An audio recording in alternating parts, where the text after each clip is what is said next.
Yun, good afternoon mga brad. So ito yung kamatis natin.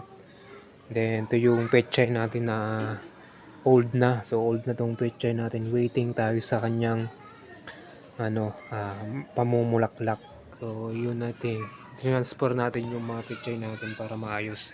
Kasi ito ay lilipatan natin ng mga hydroponics. So ito yung pechay natin mga brad.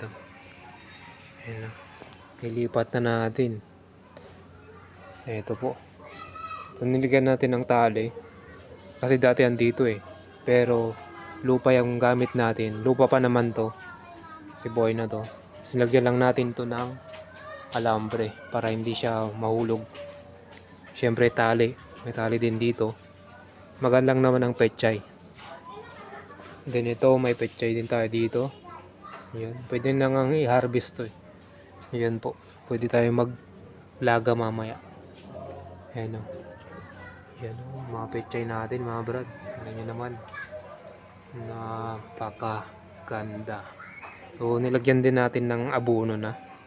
Yan o. Mga triple 14. Medyo mainit na nga lang. Kaya hapon na tayo nagdidilig. Meron din tayong pinupunla dito mga brad. Pechay din. Then ito lettuce. So ito yung talong natin. Then meron din tayong talong dito. Ang problema ko lang dito, may mga langgam siyang kasama. Ayun o.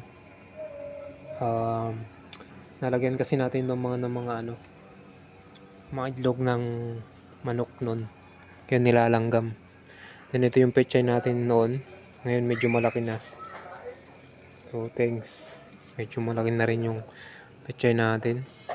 Kailangan na rin siguro bawasan to kahit panglaga-laga lang. Ayun o. So itong areang to, tingnan nyo to. Yan lang po yung pinagtataniman natin mga brad. Ngayon hindi pa puno. Hindi pa yan puno kasi hindi pa tayo nakatransfer. Malilit pa yung ating punla. Actually wala pang kunti pa lang tumubo. Then limited lang talaga yung ating natatanim dito.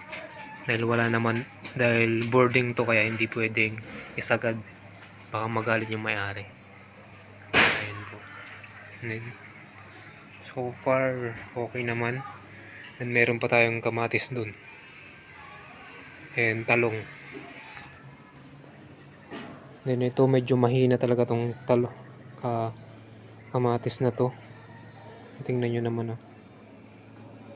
Dahil ngayong lupang to, wala siyang masyadong nutrients. So kailangan natin ng palitan. Hintayin lang natin mamunga to kung kailangan niyang mamunga. Yung bagong lipat natin. Pwede natin i-spread sila. Ayan o. So maganda talaga pag hapon.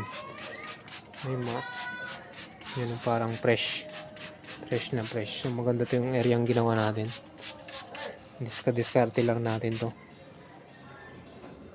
Mayroon kasi pag binibili lahat yung ulam eh.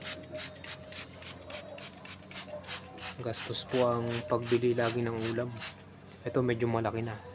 Kailangan ng bawas-bawasan rin yan. Yan ito. Actually dapat isa-isa lang ang puno pero dinalawa ko na. Kahit na matagal at least hindi naman natin to pangbenta. Kumbaga para sa atin lang naman to. Yun po. Masarap ang pechay.